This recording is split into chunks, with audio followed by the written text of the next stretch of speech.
I would like to present to you a case for the historical existence of Jesus. Lately, there have been many people who have been claiming that there is no evidence to verify his actual existence. It has become so widely claimed by recent speakers that most of us take for granted what we have been told, although it is rare to find anyone who has actually looked for themselves to verify this claim. First, you should know that this view is a new one. All throughout history, skeptics used to claim that Jesus didn't rise from the dead, or that his miracles were only parlor tricks, or that the disciples stole his body from the tomb, but they never claimed he didn't exist. Claiming that he never existed only became possible recently, due to the long period of time that has passed since the first century. In the same way, right now it would be ludicrous to say that your great-grandfather never existed, but 1900 years later, it would be easy to convince someone of it. In actuality, there is much more evidence for Jesus' existence than there is for almost any important or famous person of that time. In this presentation, we will be using only non-biblical evidence. In other words, we won't be using the Bible to prove the Bible. We will also be stopping after every account to address the typical skeptical questions about each claim. I warn you though, if you watch this video, you will no longer be able to believe that there is no evidence for the existence of Jesus, and you might even start to question the integrity of the research of those that have told you that there isn't. I will be quoting from a website called thedivineevidence.com, and I will link it in the description section of this video. Cornelius Tacitus lived from 55 to 120 AD. Tacitus was a 1st and 2nd century Roman historian who lived through the reigns of over half a dozen Roman emperors.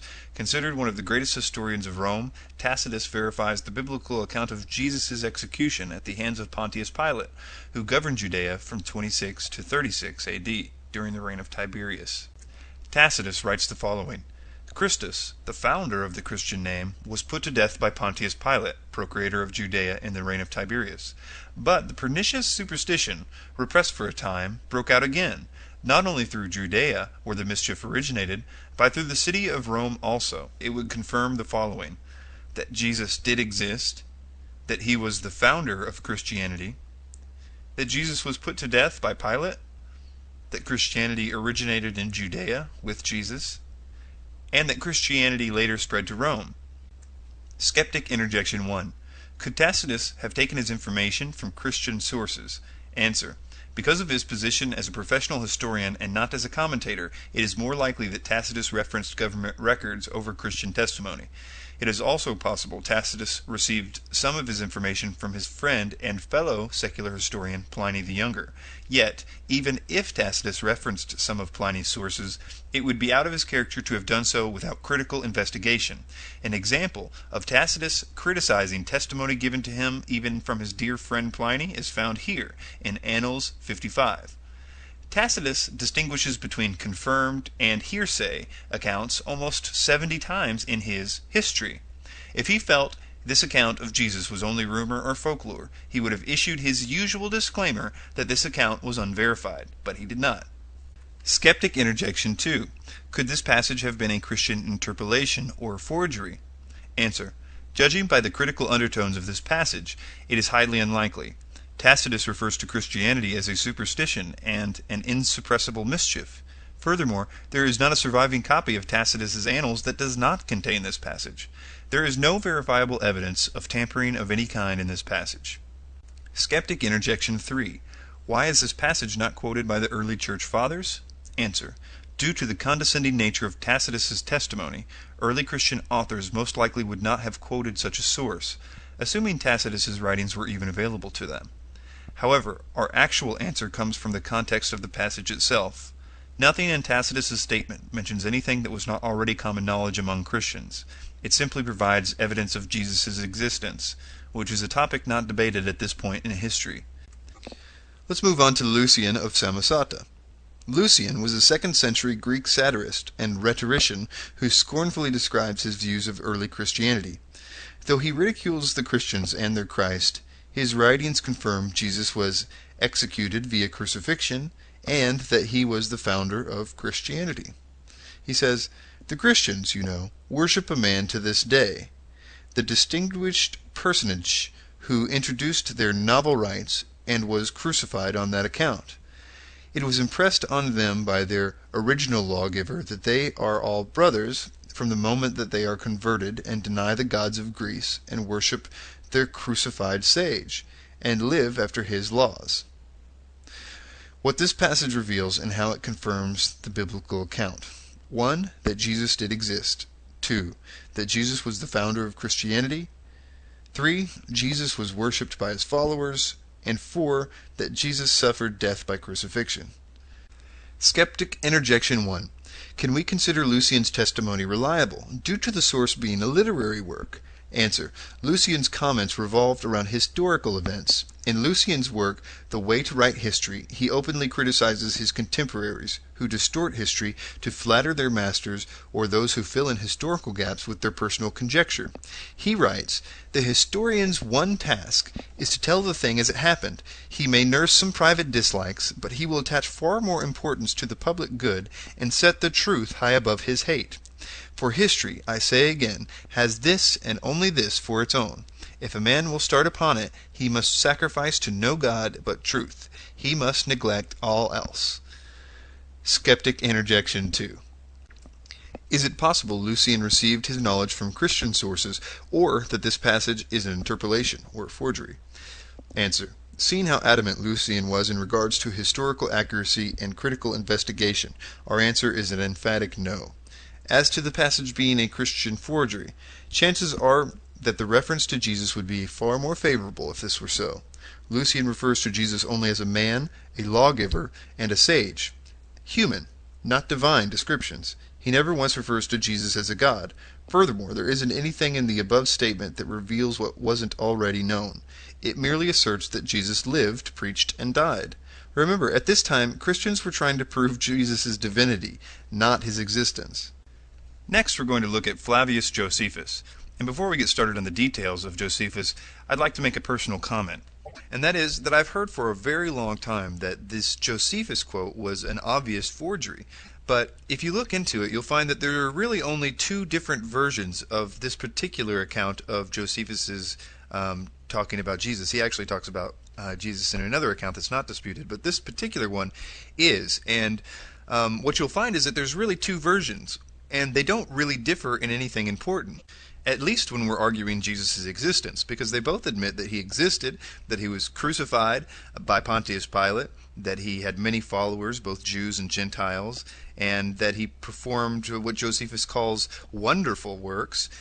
I think one reason that this particular passage of Josephus has been singled out for accusations and even misinformation is that it's a very good account from a very prominent historian who lived at that time and would have probably interviewed the apostles themselves. All of that being said, there is a lot to debate and to talk about this particular passage and the other passage that Josephus mentions Jesus in. So let's look into it. This is what was written.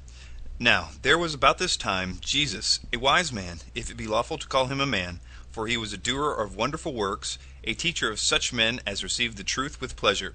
He drew over to him many of the Jews and many of the Gentiles. He was the Christ. And when Pilate, at the suggestion of the principal men among us, had condemned him to the cross, those that loved him at first did not forsake him, for he appeared to them alive again the third day, as the divine prophets had foretold these and 10,000 other wonderful things concerning him. And the tribes of Christians so named for him are not extinct at this day. This is what the other version reads. Now, there was about this time Jesus, a wise man, for he was a doer of wonderful works, a teacher of such men as received the truth with pleasure. He drew over to him both many of the Jews and many of the Gentiles. And when Pilate, at the suggestion of the principal men among us, had condemned him to the cross, those that loved him at first did not forsake him, and the tribes of Christians so named from him are not extinct to this day. Skeptic Interjection 1. This passage contains proclamations an Orthodox Jew would not make, such as Jesus being the Christ. Answer. In other translations, Greek and Arabic, the suspicious statements contain disclaimers such as Jesus who was believed to be the Christ and it has been reported. This presents the theory that Josephus was recording the beliefs regarding Jesus and not necessarily his personal opinion, as a responsible historian should do. If anything, it could lead to the speculation that Christian authors did not add to the text, but rather edited it by deleting the disclaimers. You should also realize that the earliest versions of Antiquities contain this passage as it is presented in the first case. The objection usually is that the earliest copy is not until the 10th century. However, we do have several citations of this passage by other authors prior to the 10th century. Skeptic interjection 2. Early Christian authors like Origen and Justin Martyr do not mention this passage in their writings. Answer: I'm not sure what the motive behind this objection is, because Origen does reference the other passage by Josephus, yet critics claim the reference is too late to be reliable. But, for the argument's sake, if we assume this passage did exist in the form most scholars believe it did, the early church fathers might not have felt the need to refer to it. The original passage serves as evidence for the historicity of Jesus, a topic not debated at this point, as the burden of proof revolved around his divinity. We will now examine the second passage given to us by Josephus. Fortunately, it is not surrounded in as much controversy. It says, "So Aeneas assembled a council of judges, and brought before it the brother of Jesus, the so-called Christ, whose name was James, together with some others. And having accused them as lawbreakers, he delivered them over to be stoned." Skeptic interjection 1.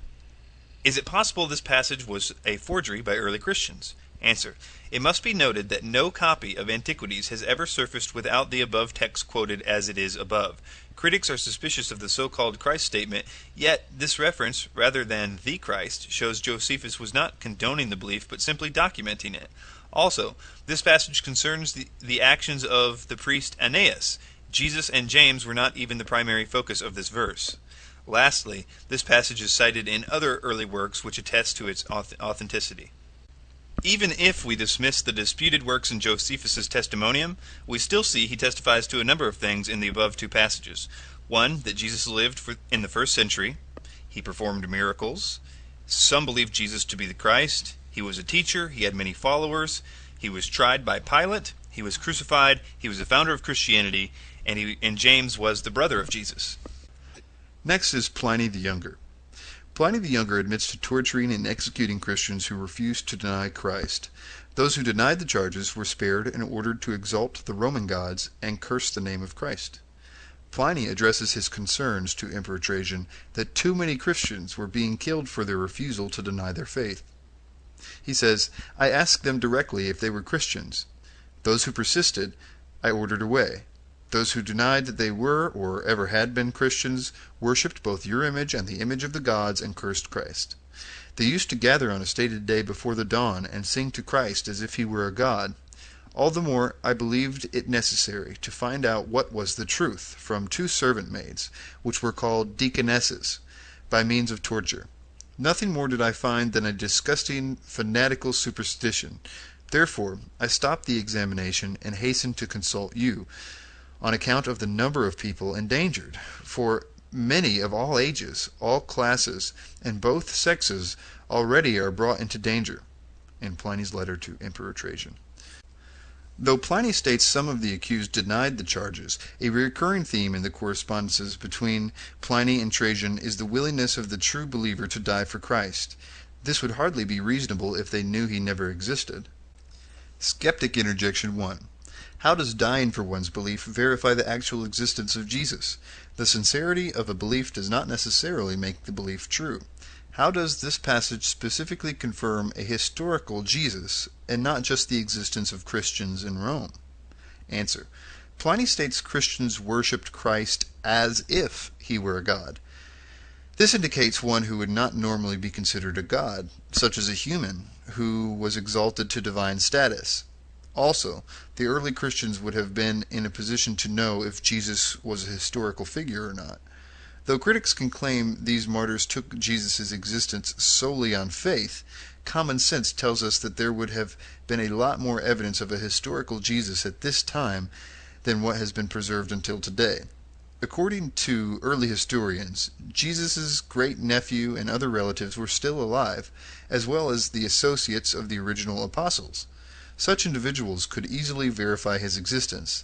Also, documents which have been lost to us were still in existence, such as Jesus' trial records and the census records of his birth, and were even referenced by early authors who wrote about Jesus. These individuals had every reason to be certain of Jesus' existence and were willing to die because of it. Skeptic interjection 2. Pliny also states some recanted their testimony. Perhaps they did so because they knew Jesus was a myth. Answer: there are several rational explanations as to why some would recant their Christian beliefs. Pliny readily admits to torturing some of the accused. Are admissions or denials really credible under torture? Also, the accused knew if they did not recant, they would be put to death. Fallible human rationalization, confess and go home, and work out the hard feelings with Jesus later, or suffer crucifixion. Also, some of the accused could have been lackadaisical Christians who half-heartedly accepted Christianity because of a spouse, parent, or friend, and would have had no problem reverting back to paganism upon facing persecution. There were half-hearted Christians 2,000 years ago, just like there are half-hearted Christians today. Just because there were some who may have recanted out of fear or poor judgment doesn't dismiss the deaths of the other individuals who were certain of Jesus' existence and died because they refused to curse him. Next is Celsus. Celsus was a 2nd century Roman author and an avid opponent of Christianity. He went to great lengths to disprove the divinity of Jesus, yet never denied his actual existence. Unfortunately for Celsus, he sets himself up for criticism by mimicking the exact accusations brought against Jesus by the Pharisees, which had already been addressed and refuted in the New Testament. There are two very important facts regarding Celsus which make him one of the most important witnesses in this discussion. Though most secular passages are accused of being Christian interpolations, we can accept with certainty that this is not the case with Celsus. The sheer volume of his writings, specifically designed to discredit Christianity, coupled with the hostile accusations presented in his work, dismiss the chance immediately. Also, the idea of Celsus getting his information entirely from Christian sources, another recurring accusation against secular evidence, is wholly absurd. He is obviously aware of his opponent's belief, as anyone who is engaging in a debate should be. Celsus wrote his exposition in a form of dialogue between a, quote, Jewish critic and himself. This gives us cause to believe that he used non-Christian, probably Jewish, sources. On Jesus' miracles, he writes, Jesus, on account of his poverty, was hired out to go to Egypt. While there, he acquired certain magical powers. He returned home highly elated at possessing these powers, and on the strength of them gave himself out to be a god. It was by means of sorcery that he was able to accomplish the wonders which he performed. Let us believe that these cures, or the resurrection, or the feeding of a multitude with the few loaves, these are nothing more than the tricks of jugglers. It is by the names of certain demons and by the use of incantations that the Christians appear to be possessed of miraculous power.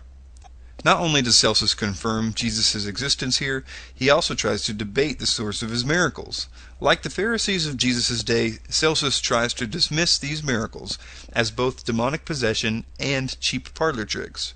However, he is clearly grasping at straws. On one hand, Celsus accuses Jesus of performing magic learned in Egypt, then later states it is by the power of possession, then states the miracles were not really miracles at all, but were illusionary tricks performed by a deceiver, then finally states that the miracles never occurred. On the virgin birth, he writes, Jesus had come from a village in Judea, and was the son of a poor Jewess who gained her living by the work of her hands. His mother had turned out by her husband, who was a carpenter by trade, on being convicted of adultery with a Roman soldier named Panthria. Being thus driven away by her husband and wandering about in disgrace, she gave birth to Jesus, a bastard.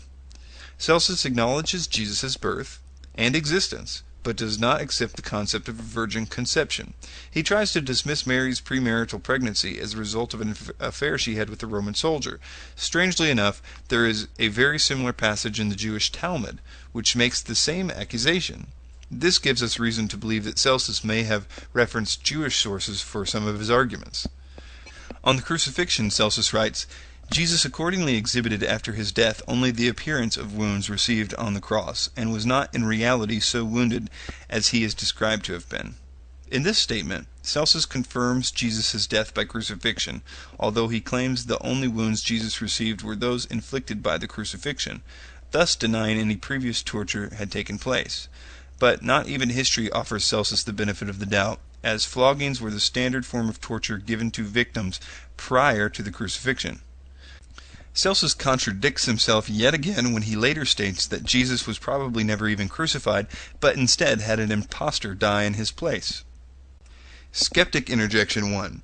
Celsus also states, "It is clear to me that the writings of the Christians are a lie, and that your fables are not well enough constructed to conceal this monstrous fiction." So how do we know that Celsus is referring to a historical Jesus and not just debating a myth of Jesus? Answer: evidence which shows Celsus to be refuting aspects of a historical Jesus is as follows. Number 1. Satisfied with his presentation of evidence, Celsus offers his conclusion that Jesus was only a man, not a myth or a god, as the apostles had claimed. That's pretty clear that he thought that he existed. Number 2, instead of denying the alleged events, Celsus offers alternative theories to the early Christian claims, like the virgin birth being a cover-up for an illegitimate pregnancy, and the miracles actually being the works of sorcery. If he was discussing a mythical character, he would not have needed to go to such lengths, but to merely have dismissed Jesus as a myth. After all, there is no easier way to discredit a religion than to assert its founder never existed. Of course, this is the argument Celsus never makes. Number 3. Celsus refers to his belief that the claims such as the virgin birth and the resurrection were embellishments created by Christians, not that Jesus himself was a myth. Celsus was debating the claims of Jesus' divinity, not his existence. Gaius Suetonius Tranquillus lived from 69 to 130 A.D. Suetonius was a prominent Roman historian who recorded the lives of Roman Caesars and historical events surrounding their reigns. He served as a court official under Hadrian and as an annalist for the imperial house. Suetonius records the expulsion of Christian Jews from Rome, mentioned in Acts 18 verse 2, and confirms the Christian faith being founded by Christ. He says, "As the Jews were making constant disturbances at the instigation of Christus, Claudius expelled them from Rome." Skeptic interjection 1. Because Suetonius misspells Christus as Chrestus, is it possible that he was referring to someone else? Answer: because Chrestus was an actual Greek name, critics speculate Suetonius may have been referring to a specific civil agitator. I would like to present a few arguments as to why I feel this is a reference to Jesus.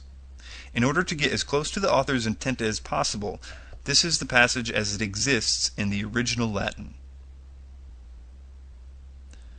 Suetonius seems to imply the word Christus as a title, not as a reference to a particular rebel.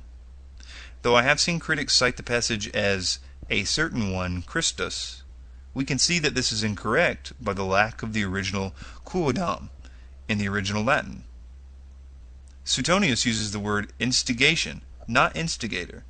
The Latin word referring to an instigator is impulsor, but the term referring to an instigation is impulsore.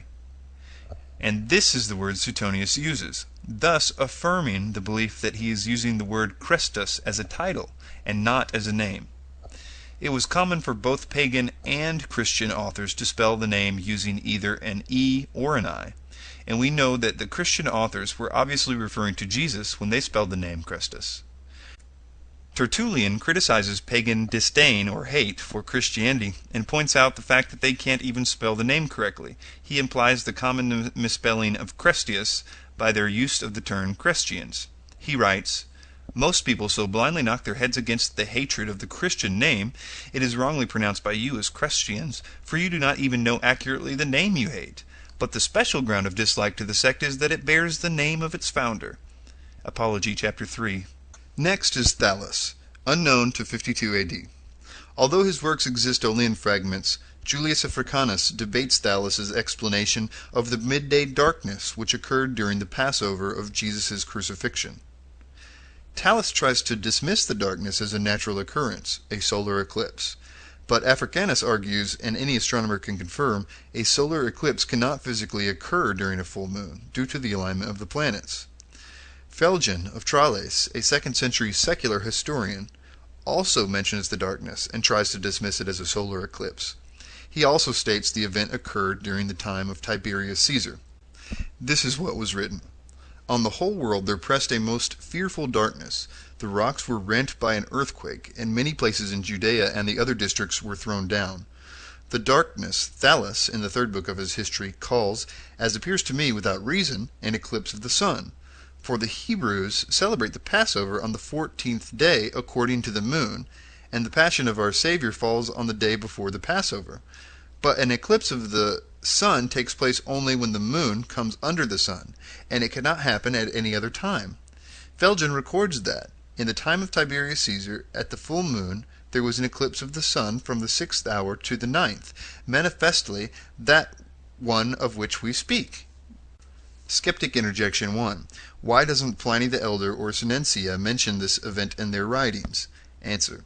Pliny focused his writings on natural astronomical events that had physical, scientific explanations. It is doubtful that he would have found it necessary to record an event of supernatural origin. I can also find no mention of him being in Judea at the time, so it is doubtful he would have mentioned it if he did not witness the events firsthand. Seneca focused his writings on dramas, dialogues, and tragedy. And like Pliny, it is doubtful he was in Judea during this event. Skeptic Interjection 2. Because Thales' and Phlegon's work exist only in fragments, can their testimonies be considered reliable?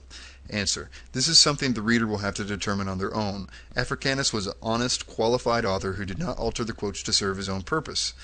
This is very likely considering what we know about Africanus. Africanus's methods were highly respected by his peers. He was often quoted by other authors. He had even chastised his friend and fellow Christian Origen for citing information from a spurious, unreliable source. It also must be noted that Thales never said this eclipse did not happen, but instead was trying to actually come up with a scientific explanation to the eclipse instead of assigning it to divine origins. Next is Mara bar Superion. Mara bar Superion of Syria penned this letter from prison to his son. What advantage did the Athenians gain from putting Socrates to death? Famine and plague came upon them as a judgment for their crime. What advantage did the men of Samos gain from burning Pythagoras? In a moment their land was covered with sand. What advantage did the Jews gain from executing their wise king? It was just after that that their kingdom was abolished. God justly avenged these three wise men. The Athenians died of hunger, the Samians were overwhelmed by the sea, the Jews, ruined and driven from their land, live in complete dispersion. But Socrates did not die for good. He lived on in the teachings of Plato. Pythagoras did not die for good. He lived on in the statue of Hera. Nor did the wise king die for good. He lived on in the teaching which he had given. Skeptic Interjection 1. How do we know that this passage is in reference to Jesus? 1. He was Jewish. Jesus was a Galilean Jew. 2. He was executed. Jesus was crucified after the Jews appealed to Pilate to have him crucified. 3. After his death, Jerusalem and the temple were destroyed. This occurred in 70 A.D., after Jesus' death. 4. The Jews were dispersed after his death. The Jews abandoned Judea after the Roman attack of 70 A.D. He was a teacher. Jesus was a rabbi or teacher. He lived on after death, and the teachings, Jesus and his teachings were founded the Christian faith. He was a wise king. Jesus was mocked by the Romans as the king of the Jews. The messianic prophecies fulfilled by Jesus referred to the coming Messiah as king. Christians believed that Jesus was their spiritual king. Jesus was born of the royal line of King David. And, of course, he was Jewish. Now, moving on to the Babylonian Talmud. The Babylonian Talmud is an ancient record of Jewish history, laws, and rabbinic teachings compiled throughout the century. Though it does not accept the divinity of Jesus, it confirms the belief that he was hanged, an idiom for crucifixion, on the eve of the Passover. It says, on the eve of the Passover, Yeshu, some texts say Yeshu the Nazarene, was hanged, which means crucified, 40 days before the execution. A herald went forth and cried, he is going forth to be stoned because he has practiced sorcery and enticed Israel to apostasy. Anyone who can say anything in his favor, let him come forward and plead on his behalf. But since nothing was brought forward in his favor, he was hanged on the eve of Passover. Skeptic Interjection 1. How can we know that the Talmud is documenting Jesus' existence and not only stating the rumor surrounding a myth? Answer. In the above excerpt, the Talmud mentions Jesus' ability to perform miracles, but tries to dismiss it as sorcery. If the writers were simply refuting myth, they would most likely have dismissed the tale as a rumor, not assign alternate theories to defend their position. Skeptic Interjection 2. How can we know that this passage is a reference to Jesus and not another individual with the name Yeshu? Answer. Though it is possible this passage could refer to another individual, we know Jesus was killed during the Passover. We know he was crucified, a Jewish idiom for hanged. We know he was accused of practicing sorcery by the Pharisees for his miracles. And he was ultimately arrested for the sin of blasphemy, enticing Israel to apostasy. Furthermore, there are other translations which read Yeshu the Nazarene, which give us even more reason to believe that this passage pertains to Jesus. there are many more accounts that refer to Jesus and his existence from the 1st and 2nd century. And this, of course, does not include the many books and letters contained in the New Testament, where even the critics agree it was penned by at least 5 different authors. So we're talking about different letters from different times claiming to be, in some cases, eyewitness accounts of the historical happenings of the events of this man's life. Some common questions are, why is there no physical evidence or personal writings to verify Jesus' historicity? The Bible has been accused on several occasions of committing historical errors, but has later been proven accurate through archaeological finds. For instance, the Old Testament mentions a tribe of people known as the Hittites. Skeptics pointed out that there was no such civilization in history, yet in the 19th century, records of the Hittites were discovered within Assyrian ruins. Today, we know a lot about the Hittites, such as their language, craftsmanship, geography, and empire chronology. The New Testament mentions the Pool of Bathsheba as a place where Jesus healed a paralytic. No such location was known to exist until it was discovered in Jerusalem as a place where the sick would gather to seek healing. Just because an artifact has not yet been recovered does not mean none exists. In regards to personal writings, Socrates, for example, exists only in the writings of his students. There is not a single document still in existence that contains his original works. If we apply the same logic with Socrates, skeptics use to determine Jesus' historicity, we must assume Socrates was a figment of the imagination of his students. But if we are to accept Socrates as a historical figure based on 4 secondary accounts, we must also accept Jesus as a historical figure whose life was documented by his disciples, historians, and those who rejected his divine claims. In conclusion, a lot of evidence has been presented during this discussion to confirm Jesus Christ as a historical figure. We have viewed accounts taken from numerous authors of different theological backgrounds, and we have answered some common skeptic questions concerning Jesus' historicity. I purposely avoided using biblical evidence to support the existence of Jesus because that would be using the Bible to prove the Bible. Instead, we focused this study on extra-biblical sources. However, early Christian historians and witnesses were unanimous in their accounts that several New Testament books were written by eyewitnesses of both Jesus and the apostolic ministries. If these authors were indeed eyewitnesses, we can believe that they also provide evidence to the historicity of Jesus. Some readers may be satisfied with such evidence, some may not. Whatever the case, I encourage you to examine all the facts for yourself before reaching your conclusion. Thank you. Do you believe in the historical Jesus? That's a good question. Yeah, I was thinking about writing a book about this because I get the question a lot, and I unfortunately get quoted as someone who thinks that Jesus didn't exist, which I think is really very strange because I've written an entire book on what Jesus said and did. Okay. and for him to say and do anything, he had to exist. So I don't think there's any serious historian who doubts the existence of Jesus. There are a lot of people who want to write sensational books and make a lot of money who say Jesus didn't exist, but I don't know any serious scholar who doubts the existence of Jesus. And so absolutely. Or shall we say a Jesus?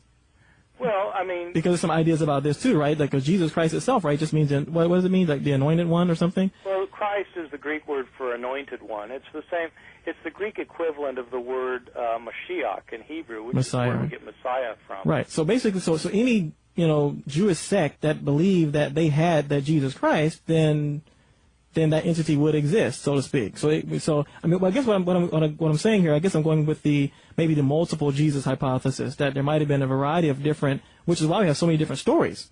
I don't think there was more than one person. I mean, I think really? there was a historical person, Jesus, and that we can say some things historically about him. Okay. Well, it sounds like to me. Well, there are people in the chat room right now disagreeing, of course, but they're saying that there really isn't any hardcore evidence, though. That there isn't any evidence really that Jesus did exist, except what people are saying about him. But I disagree with that. Really?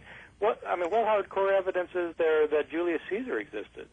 Well, this is the same kind of argument apologists use, by the way, for the existence of Jesus. They like to say the same thing you just said just then about, well, what kind of evidence we have for Judas? Well, I mean, it's just a typical. I mean, it's a historical point. Right, I mean, how do you right. establish the historical existence? Right. Well, of any I individual guess from the past. I guess it depends on the claims. Right. It depends on the claims that people have made during that particular time about a particular person and their Well, influence it's not just the claims. on society. I mean, there are. One has to look at historical evidence, and if you say that historical evidence doesn't count, then I think you get into huge trouble, because then how do you? I mean, then why not just deny the Holocaust? Or, Well, why not evidence of deny those. that Abraham Lincoln lived? Or why not Right. deny, just deny, I think these things, I think it matters what happened in history. Right. Well, what I like to say is, the way I like to word it this way, because, I mean, really, I think we do have more evidence for those things you mentioned than we probably do Jesus Christ. But I like to tell people, well, what harm would it do? Because, especially the information that you have just now about, even if there was a Jesus, the book of Mark shows us that there was an embellishment way after anyway. Well, I mean, right, but there are people so- who want to know what Jesus really did say. Right. And, that assumes that he really existed. And that we can't know. You have to look at the evidence. What is the evidence? Because even that we cannot know for sure. But I guess you would say we can look at the earliest manuscripts that date to around when he should have existed or something, or what? What do we have? Because we don't have anything that exists right until after he died, allegedly, right? About him, you mean? Right, about Jesus. Well, that's true of everyone. So, well, not really. Aren't there some? I thought there was some. Well, I guess so, but I thought that there were some contemporary that there are some writers who'd write about people as they existed, like with Julius Caesar, weren't right, there? but Julie, we don't have anybody from that time talking to us now. All we have are ancient records. Right, but again, and okay. all we have for Jesus are ancient records. But we don't have any ancient records of anyone who wrote about Jesus while he was alive, do we? No, absolutely not. And we And don't that's have, the difference. Just as we don't have for billions of people who lived in the past that we're pretty sure existed. We have more evidence for Jesus than we have for almost anybody from his time period. So, I'm not saying this as a believer. I'm not a believer. But as a historian, I'm just saying that you can't just kind of dismiss it and say, well, we don't know. You have to look at the evidence. So there is hard evidence, I think. Okay. I would look for archaeological evidence as well. Well, for example, we have one author who actually knew Jesus' relatives and knew his disciples. And who was that? Paul. How do we know that? Because we have Paul's letters. How do we know he didn't lie about it? Why would he lie about it? Well, See, the point but there are people. There are people. But Paul says things about Jesus as off-the-cuff comments, where he's not making a point. And see, that's very important to historians. In other words, a historian wants to find disinterested comments. Right. And Paul has disinterested comments where he says things, for example, about James, the brother of the Lord, which is just an off-the-cuff comment because everybody that he's writing to knows who he's talking about. So he just makes the off-the-cuff comment. That's very important information. And that is, if he wrote them. Disciples. Now, if he even wrote that. Off-the-cuff comment about the 12 disciples, if in fact, so the whole point is that you've got a disinterested comment from somebody who actually knew these people. If he even wrote that, though, correct? Because isn't there some? No, there's no doubt about Paul writing Galatians. Aren't there some theories that suggest that maybe Paul himself had scribes that wrote for him? Every person who wrote epistles in the ancient world dictated them to scribes. Right. So how do we know then that? Well, how do you know Cicero wrote his letters? I don't. I'm not a historian, so I don't know much about Cicero. But well, I am a historian, and I'm telling you. But there are some. but there are many historians who disagree with you, aren't they?